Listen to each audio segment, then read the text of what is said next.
You're watching Force 13's live streaming service.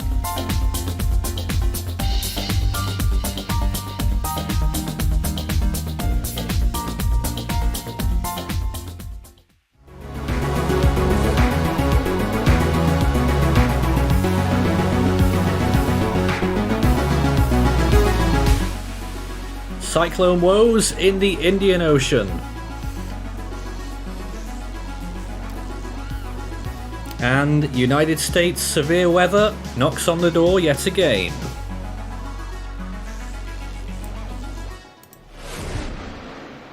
Welcome to WeatherBeat. We're back after a long hiatus, I think you could say. My name's Nathan Foy here in the studio, and we've got lots to talk about tonight on the show. Loads of things to get through across all corners of the world, really. But the first thing we're going to talk about tonight is what's been going on closer to home. And the reason why I've chosen UK weather first of all is not because of bias or anything, but just because it's getting late here and our two UK residents don't want to stay up as long as they need to. I'm joined right now by Christian and Kay. Hello to both of you. How are you doing? Hello. Okay. Hello, I'm doing all right, thank you. Perfect. The screen's stuck on me at the moment. This is the impromptu live section where things can break down quite easily. And I've got to press a few buttons to make sure that everyone's working properly. And hopefully there they are. Ah, fantastic. So what is the main issue that's going on right now? Storm Dudley, that's mainly moved through, Kay? Or is it still ongoing? And there's much worse to come. It's still going on for me. I'm nearer the east coast than you, and it's still very noisy outside. Yep. So how strong do you think those winds have been during this storm? Well, we've definitely had hurricane force gusts up around the northern coasts of Northern Ireland, Scotland, perhaps getting into Cumbria as well. Wouldn't be surprised if there's been some building damage through that part of the country. Closer to home, we've definitely had a few storm force gusts. For people who aren't aware, that's around 55, 60 miles an hour, which is certainly unusual to be getting this far inland. Yeah. Christian, you're in Hampshire. You've experienced some strong winds there today as well, and so have we here at Force 13 HQ. But the main course for the south of England is yet to come with Eunice, which is starting to develop in the open Atlantic. Yeah, I mean, I've had a few impacts with Dudley, and I'm not in an area that's been warned by the Met Office, not even yellow, which is our lowest tier. And I've still had some impacts, but as, like you said, yeah, the worst for my area is yet to come with Eunice, which has the biggest amber warning I have ever seen. Alright, this is really annoying. I've got to get onto the stupid intro sequence again so I can turn it off. Sorry about that. There it is. And I can turn... This is why things go so wrong. Sorry, I had to do that because the whole thing got wrecked when I started screen sharing everyone. Anyway, Kay, sorry, Christian, it's your screen share that we're looking at from the Met Office showing those amber warnings for wind. Yeah, absolutely. So if I can bring the text up here, so again, what to expect. There is a good chance that flying debris could result in a danger to life. That's the first bullet point, which, yeah, that doesn't really bode well. I mean, if it helps, I'm around this area. This is where around I am, so I'm right smack bang in the middle of England, just closer to the south. And I am basically there is amber warning all around me. And this is for Eunice on Friday. If we would go back to Dudley, it's not quite as widespread. I mean, again, like I said, I'm down here. No yellow warning at all for this part of the country, yet I still got a few impacts from the system. Now, models suggesting various different things to occur from these two storms, certainly the second one, which we'll be talking more about now, Eunice.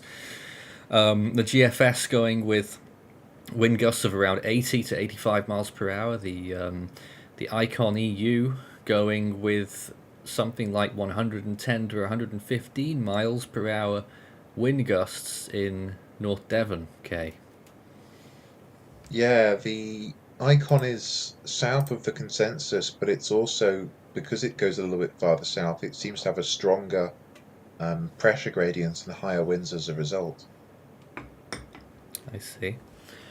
And what do you make of this potential for winter weather on the northern side of this? I think has that threat been decreasing just a little bit in recent runs? It's certainly become mostly confined to higher elevations, but I would love to be in the North York Moors on Friday. They're going to get half a foot of snow potentially. I'm sure you Um, would. yeah, I'd love to be up there, if not in Scotland. It's going to be so nice on Saturday when this clears through. It's going to be some great winter sports conditions. It's the one good thing we'll be getting out of this storm. We're here for the whole hour tonight on WeatherBeat. We have some pre-recorded stuff coming up talking about the cyclones in the Indian Ocean and what's going on in the US towards the end of our show tonight. Lots of things have been going on in the weather world, so stay tuned for all of that. But of course, I mean, when we're looking at these two storms, Kay, Eunice, the damage potential, you said earlier on the UK stream that we did, we were live, could be pretty significant, certainly in the scope of the last 30 years.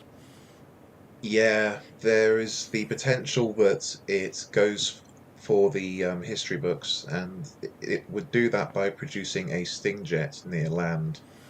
Now, stingjets aren't that uncommon, but they usually happen out to sea because that's where extratropical cyclones get strongest on average. It's rare to see them capable of producing a stingjet over land, and the few cases where they have all end up in weather textbooks. So we don't want that to be happening with this storm because it will produce a lot of damage through wherever it happens.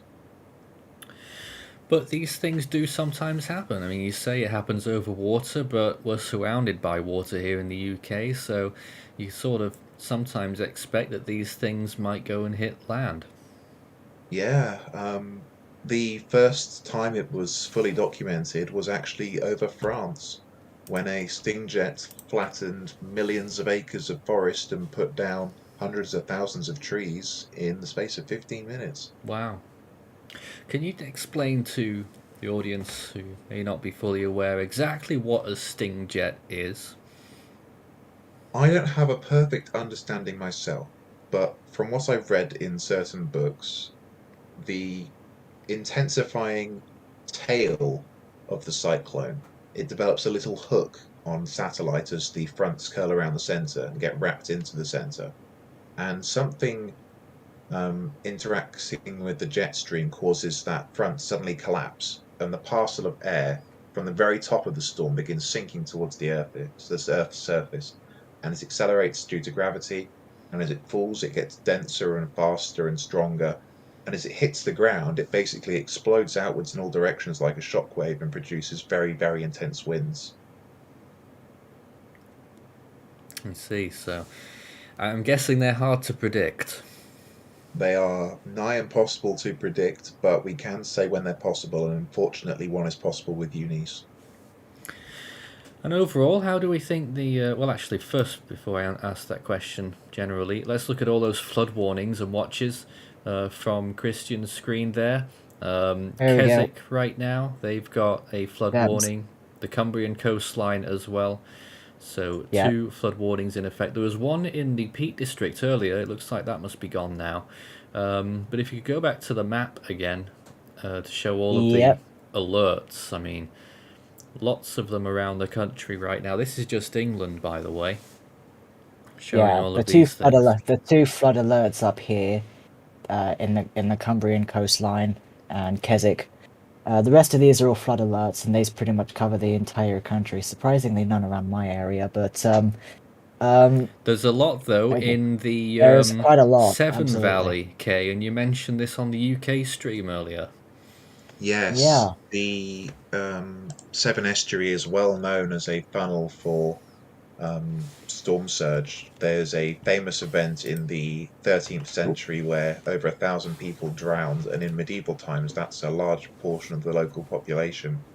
Um, Thankfully, this storm isn't as big as that storm likely was, and it will be moving much faster than storms that produce significant surge. So there won't be enough time for the water to build up before it starts being pushed back out. But certainly potential for several feet of coastal flooding in the upper reaches of the estuary. Yep, that's pretty crazy. And from what I saw, it's going to be basically the whole of Wales and the whole of southern England, south of the Severn estuary, will get hurricane force winds by the looks of the models.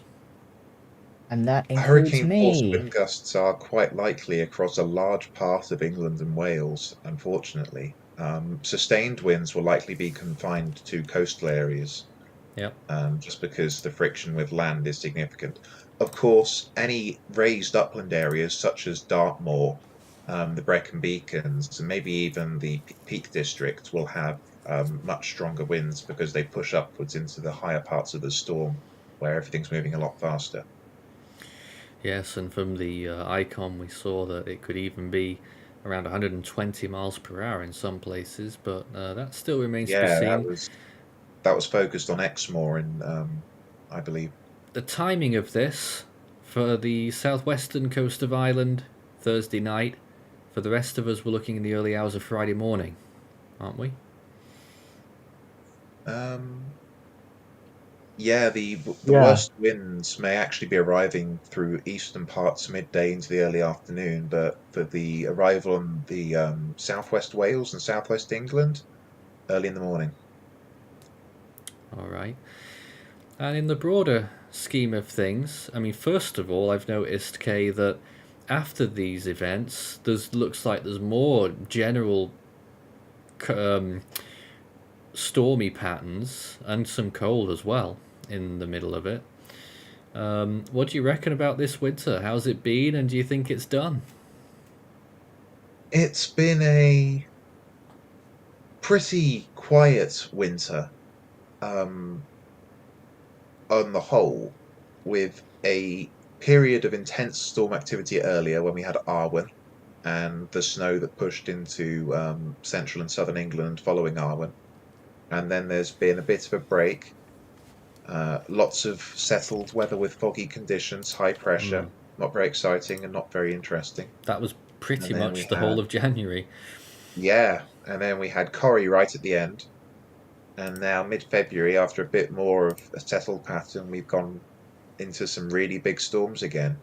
And there's the potential to see a rare red weather warning with Mm. Eunice. And we really are hoping that something will happen at the last second to bring the models back and not require it to be issued. But it doesn't look like anything's disappearing right now.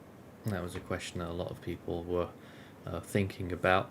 And it's surely going to be a big event. Significant rainfall, all those flood alerts already out. Potential snow accumulations, which some of it will accumulate over Ireland and northern England into Scotland, of course. From what I've seen on the model projections, maybe half a foot in Yorkshire. Is that what you said earlier? I can't remember what your number was. Yeah, Um, around half a foot in Yorkshire, more in the Cairngorms. oh, absolutely. So, a big event that is about to begin. Kay, do you want to tell us about the Force 13 UK channel and what we'll be doing during this storm? Certainly. We'll be live once again while the storm is active on Friday. If there's a sting jet happening, you'll be able to go there and find out. We'll be posting plenty of information on our Twitter as well as new warnings come in. And Nathan will be having his webcam live when we're It not doing is. commentary, It so you'll be all. able to see what's going on in his part of the world. It's already there right now. If you go, and sometimes we like to use things like WeatherBeat to talk about our regional channels quite a lot because I don't think half people know that they exist. But we've got Force 13 UK. Just the YouTube link is literally youtube.com/Force13UK. And of course our platforms on Twitter and Facebook. And we're hoping to do a lot more regular videos on there and get a good schedule going. So that's how we're going about it. And obviously, if anyone wants to help build our team, then we of course are very open to that, because there's a lot of teams growing around our organization at the minute, which is rather exciting and rather scary at the same time. Any final comments? Pay attention to warnings and do not make any journey you don't have to make on Friday if you're in the amber warnings. Christian? Furthermore, just stay safe. That's really all I have to say. And tie things down, especially your trampolines. Yes, Yes. you don't want to be the Dustbins. next person to have a trampoline end up on the front of a train. That happened today. It did, yes. And your wheelie bins, as they call it down south. And yeah, Oh, yes. yeah. Never Again, the wheelie bins as well. Absolutely, you don't want that to go flying off. Especially Well, since they're the council expensive to probably charge replace you and for it. it's waste of, And there's research. most of our international audience saying, I never thought I'd hear that today. Yep. And I mean, Trampolines at the and same, trains and bins flying down the street. I mean, at the same time, I mean, with all the trampoline stuff, I mean, you don't really want to receive a broken trampoline on the front yard anyway. But you know, Flog it on Okay. eBay. Okay, sorry, but- Christian, thank you very much. you're welcome. You're welcome. Oh my goodness. Well, that explains the UK side of things. Let's move on.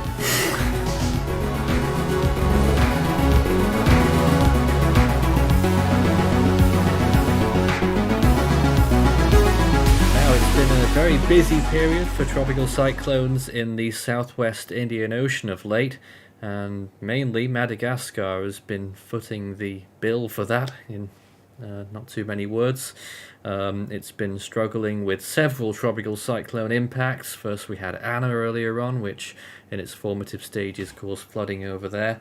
Then we had Batsarai, which is still, we're not exactly sure what the full extent of the damage is. We believe 94 were killed in Madagascar from that storm.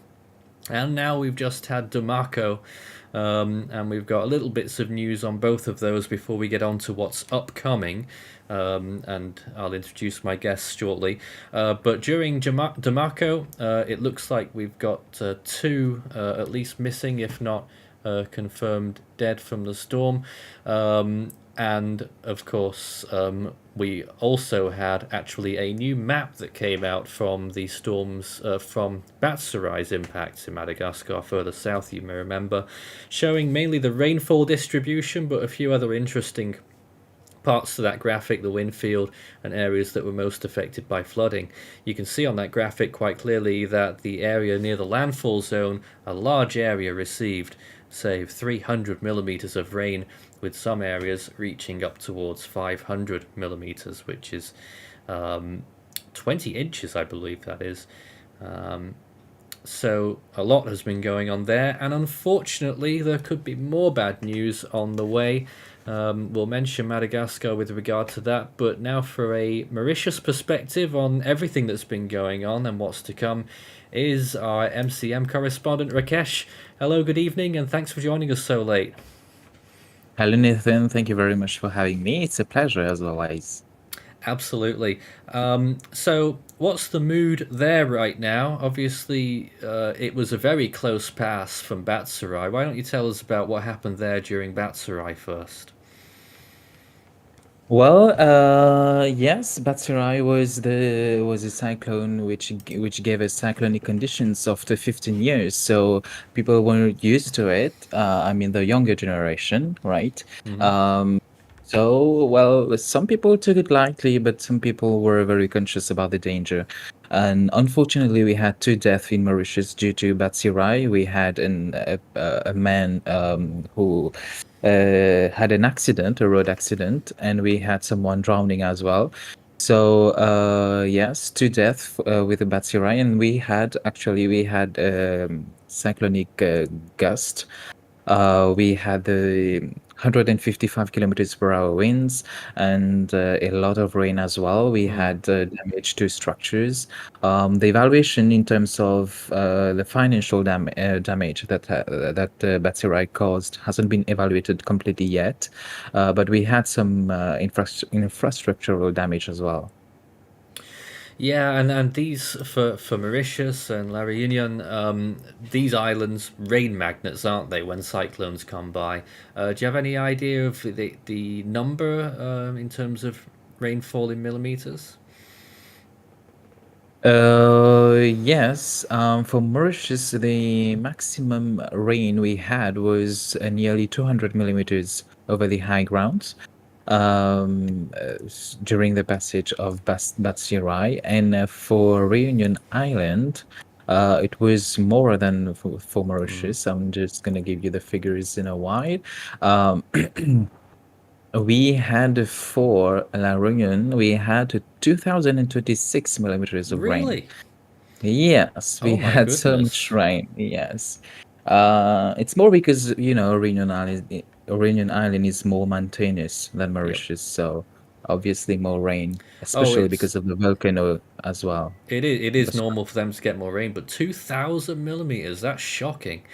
Yeah. And that really worries me about what's to come because GFS model earlier today was putting out, I think, 400 millimeters for Reunion, and this is like, what, 5 days out still at this point. What are your thoughts on Mhm. this upcoming cyclone?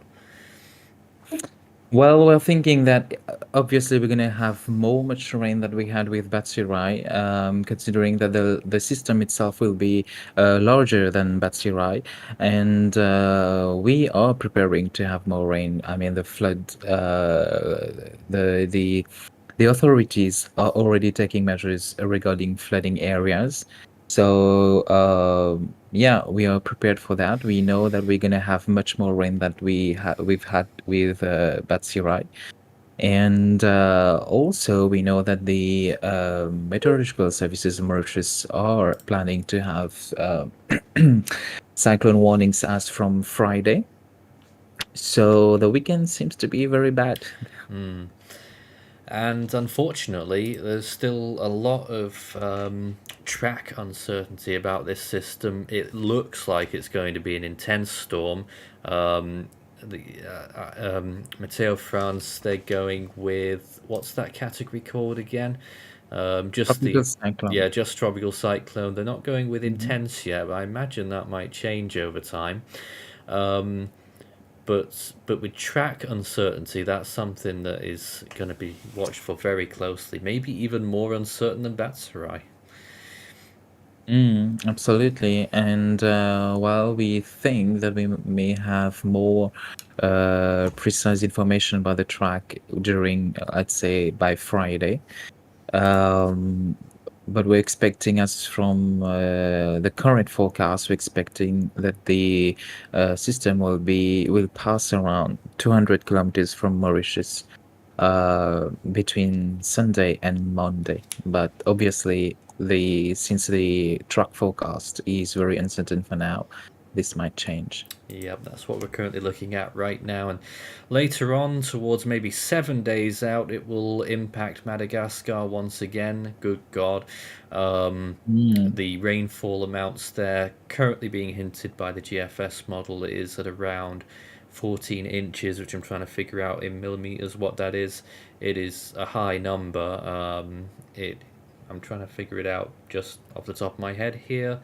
I think it would be about 400. Am I right in that? I've no idea anymore. I think that's about 400 millimeters. So another high amount. And obviously this storm is going to be something to watch for. Another system out there over the open waters could become a brief tropical cyclone that's moving out to sea. We'll just give that a footnote there. But what about over in your group, MCM, Meteo et Cyclone Maurice, our partners, of course. How are you planning for this storm? Well, we've already been following the system and making some regular updates since yesterday. So we are all getting the energy in to have live shows during the weekends for to have a close follow up of the system, and also to support the people in terms of information, advices, and as well as giving the support that they need on the field. So we are obviously making a lot of updates, and we are also liaising with the authorities to see how we can help after the cyclone, because we know Batsirai just passed by us, so there are a lot of zones which are vulnerable right now. I mean, zones where we have poor people. So we are planning to have, of course, the social help that they need after the passage of the cyclone. And for this weekend, we are planning to have live shows and answering to questions, getting on the front with all the information that people need to be safe. And your organization, which I think, are you co-owner? Yes, so Meteor and Cyclone Maurice has been created in 2013 by myself and a friend. We are both very passionate about meteorology, and especially we created this page after the deadly flood that we had in 2013, where nearly 12 people died.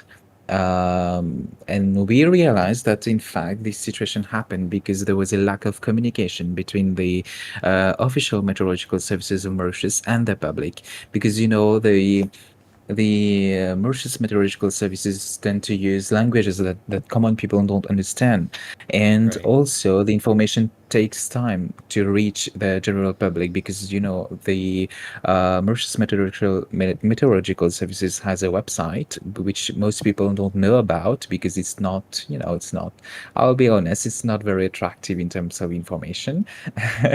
So well, then we created Meteo Cyclone Maurice to be a platform for better communication, for faster communication, and also support in terms of simplifying meteorological terms, explaining in a very common language what are the different terms we use in meteorology, what are the dangers associated with different meteorological catastrophes. So we this is our mission, and we have been doing this for 9 years now, and it's working very well.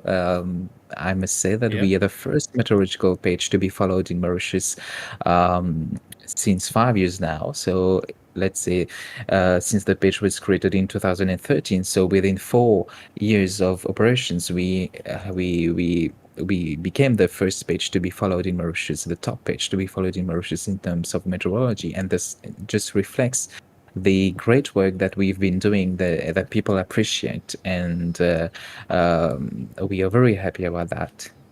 Certainly, and I see a lot of the reactions on there as well.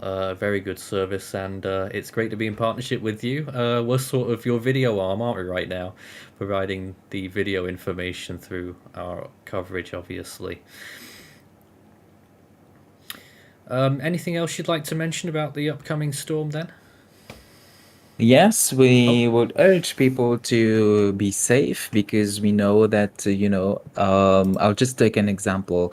In 2007, we had the cyclone Gamide, if we remember, Yes. and the system was large, and it passed by Mauritius at about 240 kilometers to the north as a tropical cyclone, and we had cyclonic conditions with gusts reaching 158 kilometers per hour, and a lot of floods with a maximum rainfall of 360 millimeters. So we need to be safe for this cyclone as well, because even if it might pass more than 200 kilometers from Mauritius, we can expect cyclonic conditions. And also it's very important to be safe this time as well, because we just had Batsirai, which weakened most of our infrastructures and also the trees and houses. So, if we have gusts of 100 kilometers per hour, let's say, there are bound to be damages more easily, because our infrastructure are already fragile right now. So yes, we urge for to take all preliminary precautions in cyclonic season, as we do all the time, and also to seek help in advance if this is the case for your location. And we know that the centers available in Mauritius to welcome people who cannot stay home because they are in danger, or will be open as from this weekend. So you might reach out to the authorities and also take all precautions needed. Rakesh, thank you very much for joining us this evening, and best of luck with your coverage of the storm as well as with ours here, and of course with the storm itself. Still big question marks about what it's actually going to do. Thank you. Yes, always a pleasure. Thank you very much.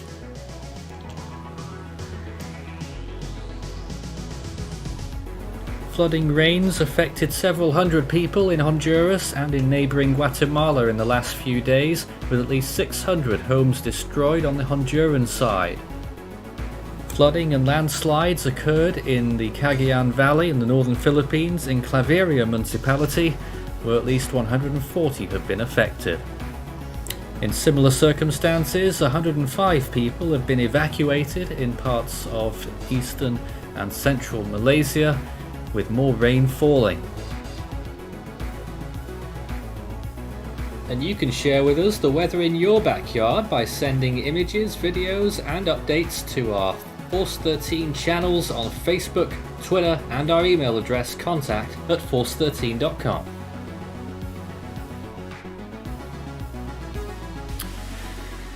So elsewhere, the UK is not the only location that's going to be affected by this storm, that has been affected by Storm Dudley over the last few hours. It is continuing on towards other parts of Europe as well, and particularly in Poland, where there are lots of severe weather warnings out there right now. And to tell us the latest about what's going on over there is our Force 13 Europe contributor, Jacob, or Jakob, I'm not sure how the pronunciation is. Jakub. Jakob, nice to yeah. see you. What are your It's also good to thoughts? see you. Sorry? It's also good to see you. Thank you. What are your thoughts about this ongoing event, and how bad will it be over there in your neck of the woods? So, SFX is going with level 3 warnings for thunderstorms, which is very rare, and even in mid-season, but we are in February, and it's not only in Poland, but this year winter was very crazy. Like I've got struck by squall line on 17th of January this year, and also Germany and Lithuania and Denmark is getting really crazy weather, as well as Balkan countries like Greece. Greece is known for heat waves and forest fires, but this year they got record-breaking snowstorms and blizzards. So this winter is very crazy for everybody living in Europe, but this night and tomorrow we're gonna see some again really crazy weather. Germany and Poland is gonna be impacted by a cold front associated with Storm Dudley that is passing by, and it might bring under the squall line with thunderstorms in February, and also possible hurricane force wind gusts and tornadoes even. But some models say that it's gonna be weaker, some models say it's gonna be stronger, but we as a severe weather team, we went with medium risk, which is like we have this scale, it's like 4 out of 7. My personal goal is I personally go with 5 or 4 out of 5 in my own scale.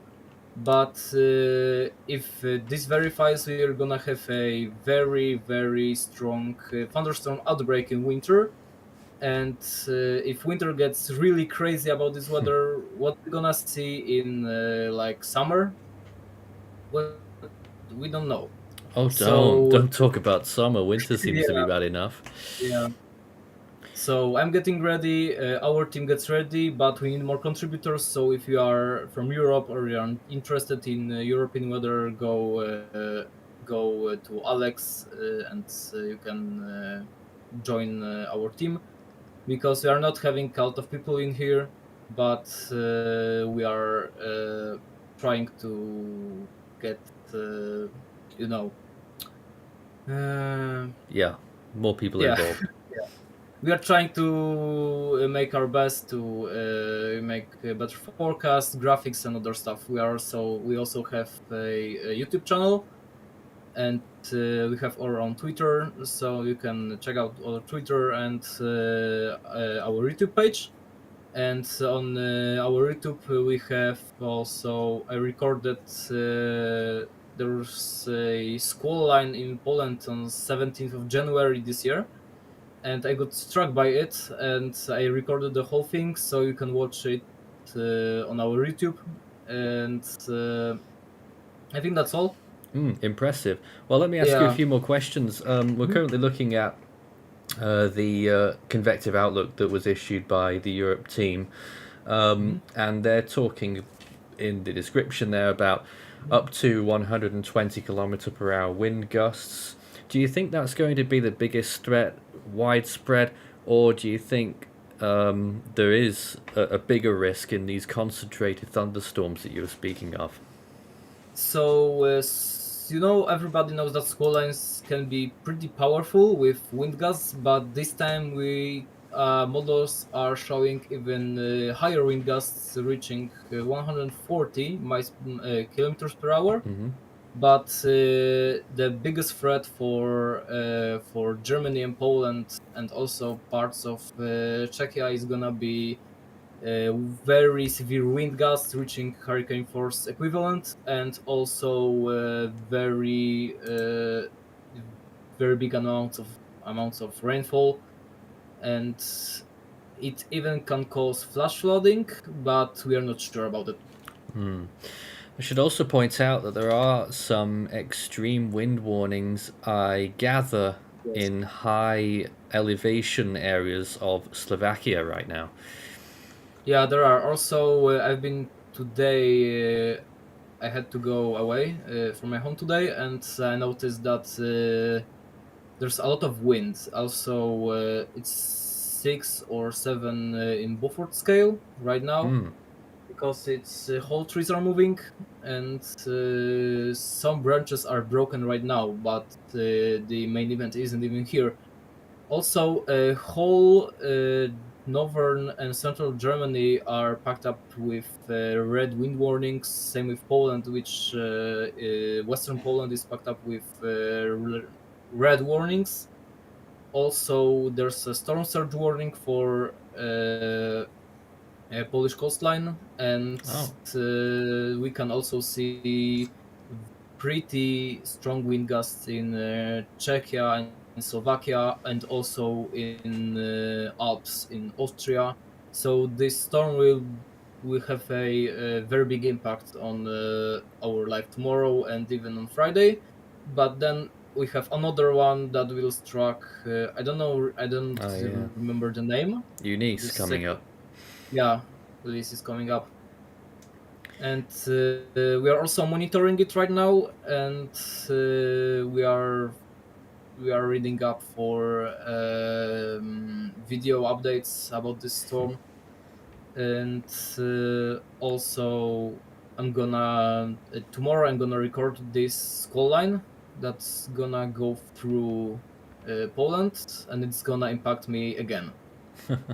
And So just a quick one, we got to wrap up. How common is this kind of system in your area?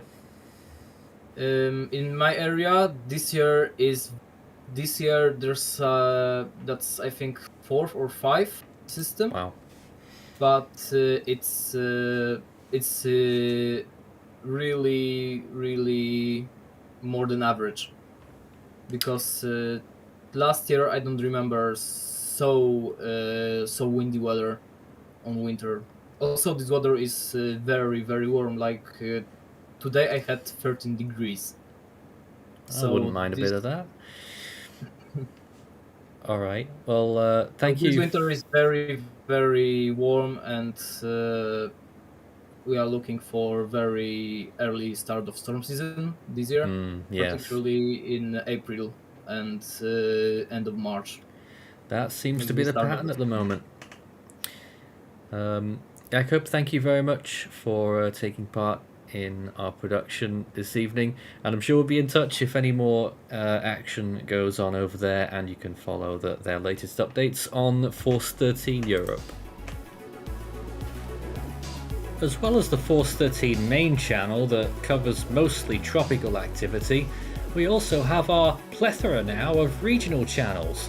The Force 13 US channel, Force 13 UK and Ireland, Force 13 Europe, Force 13 Australia and Oceania, and Force 13 Philippines, all with dedicated teams to provide you with the latest updates for those areas.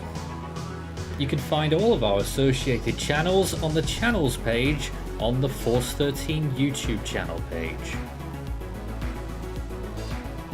We're back in the studio. Hello, this is Force 13 Live. I mean, I was always in the studio, but this is now back to our live section because that was pre-recorded and it's quite obvious, so I may as well not pretend otherwise. I'm joined now by our US team. We have with us Ethan, Dimitri and Jonesy. Hello to all three of you this evening. And in the US, there's a lot to come in the next few days. So, Ethan, why don't you begin for us? Yeah, we've gotten a lot of things going on right now. I'll pull up the National Weather Service hazard map here, and boy, oh boy, is it colorful on my screen. We've got first off, we've got a winter storm that's going to move through portions of northern Oklahoma, through Kansas, Missouri, Illinois, northern Indiana, up towards Detroit, Michigan, and that will even continue off into portions of northern New England, even northern New York, northern Vermont, northern Maine, those areas. It's going to be continuing off into Canada even as it moves off towards the east, but for the U.S., that's what we're seeing for the U.S. On the southern side of this, there is going to be a lot of severe weather, and that will probably be beginning in just a couple of hours here. As you can see, there is a level 2 of 5 slight risk here. Wait, we're here already? Yeah, this is for tonight. Gee whiz, and I remember when it was 8 days out. And this will be, this is for northern Texas and much of central Oklahoma. This is mainly, I believe, we have a tornado-driven, well, really a all hazards-driven slight risk. So yeah, 5% risk of a tornado within 25 miles of a point right there, 15% wind risk, and a 15% hail risk. So yeah, pretty solid slight risk here, going to be in place tonight. This is going to be an overnight threat. So a lot of storms are going to happen after the sun is set. The sun is actually already way down here. It's pitch black outside right now. That's a possible threat, but the more substantial threat by far is tomorrow.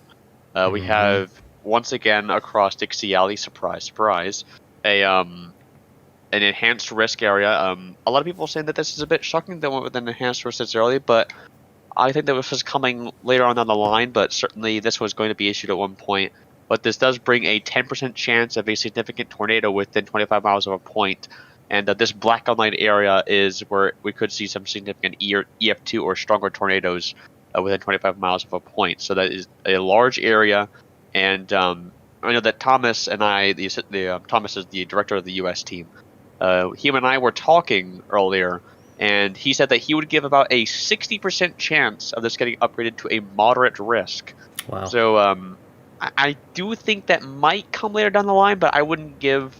If I were to give like exact percentages, I'd probably go with a 50-50 shot. I'm not exactly confident on this because this event as a whole has a very low ceiling and a very high ceiling. So it could be anywhere in between that. So it is a wide range of what could happen with this event, and it's best to be on the conservative side for this. Yeah, not the most helpful scenario for us then, with that uncertainty mark. Yeah, I should also note that that I will actually be hosting a US stream in 45 minutes from now, covering this whole event over on the US channel. You can look at that at youtube.com/Force13US, and that stream will be in 45 minutes at 8 p.m. Eastern. Very good. I would have said that if you didn't. Jonesy, what have you got for us? So Ethan was outlining our severe side. I'm going to be outlining our winter side. Oh, I see. This is the Winter Storm Severity Index graphic that was made earlier. And as I was working on this, they upgraded this. Now there's a big area here in Kansas, a little bit of Missouri, and then Indiana and Illinois. We have major risk. We'll go over what each of the this is the overall. We'll go over snow amount and whatnot afterwards. But no extreme risks out there, just major. That's the next highest compared to extreme risk, a 4 out of 5 on the scale, and that's extensive property damage likely. Life-saving actions needed will likely result in major disruptions to daily life, and that's because we have possibly a foot of snow coming for some of these areas. Generally going to be in that 6 to 12. Surrounded by 3 to 6 going through Kansas and Missouri, including the Kansas City Metro into central Illinois. A little bit of that 6 to 12 there in Indiana. So at this point of the season, this might be the last big snowfall of the season for a lot of these areas. A little bit of that area of 12 to 24 up there in northern Maine. And we'll have to see what happens there along the lakes there in New York State. But right now our system is, the snowfall wise, it's out in the Rockies, and that's going to move into the plains tonight.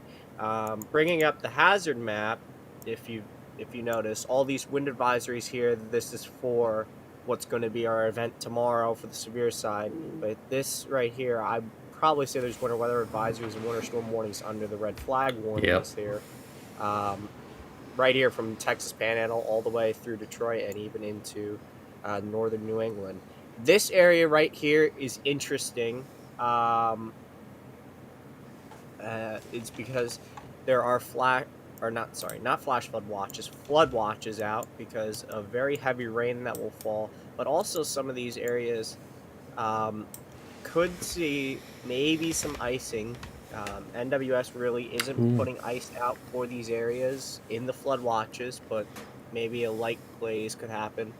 Mainly the accumulations are going to happen here in Kansas and Missouri and Illinois. But let's go over all these. So this is the snow amount. That's why there's the big major in there. Yeah. And then ice accumulation causing some minor and moderates as well throughout the area. It looks like St. Louis is going to be getting both some snow and ice out of this. Flash freeze, and this is something to watch. Quite a bit of that going on. Areas that won't be getting any kind of wintry precip at all are in minors and moderates for flash freeze. As we go back to the hazard map, these are some of the same areas that are under these flood watches, meaning you'll see some flooding, excuse me, and on the back side of it, once the cold air comes through, you'll get some freezing. Blowing snow, just some areas in Kansas and Missouri, we'll have to watch that. Ground blizzard up in the Dakotas as usual, although a little bit of minor here in Indiana. So we'll have to see if any blizzard conditions do happen. Probably not going to happen, but still, definitely something to watch here with this storm. And when exactly is that going to occur, the snow part? Tomorrow. All through tomorrow. All the way through the day. So I can go day by day here. So this is the day 1 effective from 4 p.m. Eastern, so about 3 hours ago, through 1 p.m. Eastern tomorrow. So that's going to be for, Kansas City and Kansas here, and in parts of Oklahoma, that's going to be where they get it. Missouri, Illinois, Indiana, Detroit, you're more in that day 2 time period, so that's 1 p.m. Eastern tomorrow, so 12 local through 1 p.m. on Friday. And then as we get into day 3, that's when we move up here into the Northeast. And day 4 is experimental, but it would probably be the day 3 to 4 period for Maine as well. All right. So we're going to have the winter event and the severe event happening going on at the same time. I'll have a winter weather update coming out sometime in the next couple of hours outlining everything here. We'll make some mentions of the winter event on tomorrow's stream, but mainly the focus is going to be on the severe because, as Ethan was mentioning, it's going to be a high ceiling or a low ceiling or somewhere in between, because for both the winter and the severe, there's a low and high ceiling, and it could be anywhere in between. Let's just take a look at the models here. Okay. This is the NAM model. Well, there it goes. And there's the storm. I'll turn down the loop speed a little bit so we can get a better look at it forming. And there's your severe part of this event right there, although you really don't get a good look at it when it comes to reflectivity. We can go down to severe weather stuff afterwards, but you can see that ice. You saw the ice line, you see the snow line, and you see the areas on the back end. That's why that flash freeze is there. Yeah, look at that. Maybe they won't get a lot of ice, but it is there. Now let's take a look at that on the HRRR. HRRR will give you a better idea down here of what the severe threat's going to look like, but there's that snow, there's that ice that goes through. Don't like the look of any of it, honestly. Nope, not at all. And then let's just take a look at the GFS real quick. For this event, we're only going to be looking about the first 78 hours or so, but we'll see if anything else comes down the line. Anything past that 126-hour mark, I'd say take it with a grain of salt. Mm-hmm. So nothing much. So nothing much there. Once we get maybe a clipper system, maybe a little bit of something coming. Well. Late into the. I mean, we're getting closer to spring, aren't we? So Yeah, that's just something we'll keep an eye on if that's gonna turn into anything. But that looks to be, if it does verify, possible mess there up in the Northeast. Maybe a low end severe threat, but once you get past that hour 120 mark, you just start taking things with a grain of salt and see if the models are gonna keep showing it. Let's throw back to Ethan. Yeah, so currently I've got up my screen, Nathan, 5 areas that I've outlined over the U.S. over the next 48 hours, and under Area 1 here, which as I said extends from Oklahoma through the plains up towards Detroit. This is going to be your area that we're most likely going to be seeing some snowfall out of, as I was alluding to. So that's certainly a possible threat. Number 2, this is for your icing area. Number 3, I'll go over in just a minute. But 4 and 5, as I was alluding to earlier, these are going to be your areas of severe weather. Now, while I haven't marked it here, there is a possible 6th area down here in Florida, even, and along the Georgia coastline and the Carolinas. That would be number 6 for potential severe weather, but that is also something that be later on the line. But nothing from the SPC on that right now. But number 3, that is a big threat that does not need to go unnoticed with this, and it's going to be a pretty big issue, and that is flash flooding. I knew number 3 was going to be special because you put yourself in it, Ethan. Well, in particular, because the flash flooding is a very underestimated threat here in the U.S. Of course. Not many people see it coming, and it is by far the most underestimated threat that I see. Remember people talk about severe weather threats, they're looking at tornadoes, hail, damaging wind gusts, and potentially even snowfall, but not flash flooding. And there's going to be a lot of rainfall with this. If we just pull up the NAM 3 kilometer here, which we'll do right now, and we pull up, oh, I forget where it is, total accumulated rainfall here, you can just see just how many areas are going to get rainfall here. Look at that. That's a lot. Especially over southern Indiana, down near Louisville. We're looking at potentially 3-4 inches of rain, maybe even higher, and that's going to lead to a lot of river flooding as well. Down here, I know that the river system down here in southern Indiana is very prone to flooding from this kind of events. So that is certainly a pretty notable threat. And you can even see down here, Yes. something very interesting is the NAM 3 kilometers picking up on the individual track of all the supercells down there. Oh my goodness, yes.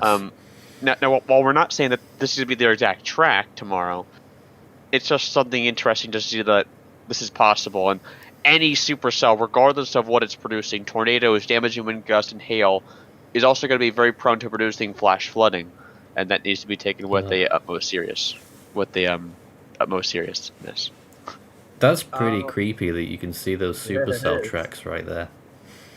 That is creepy. I'm not a big fan of that. If we want to go over before we end, just on the severe side, we can look at the supercell composites and the SIG-TOR parameters and shear and We should have those covered on the US stream, Jonesy. All right, well, the Alright, US yeah. team will Hold cover on. all that in depth. Hold on. I want to say something. Yes, Dimitri, go ahead. Alright. Regardless of where you are in the country, couple of things you might want to do regarding preparation. One, get multiple ways to get warnings, regardless of whether you're in the winter weather area or in the severe weather area. There. So phones are common, very common indeed for these things, but no weather radio, that's a go-to. Two, preparation is key for these things, so if you are in the severe weather area, now is the time to think about what you're going to do when there's a watch, when there's a warning. Because when there is a tornado warning in those areas, it's too late to make those. It would be too late to prepare. When you're in that blizzard warning, or winter storm warning, in the winter storm area, that will be too late. So preparation is critical.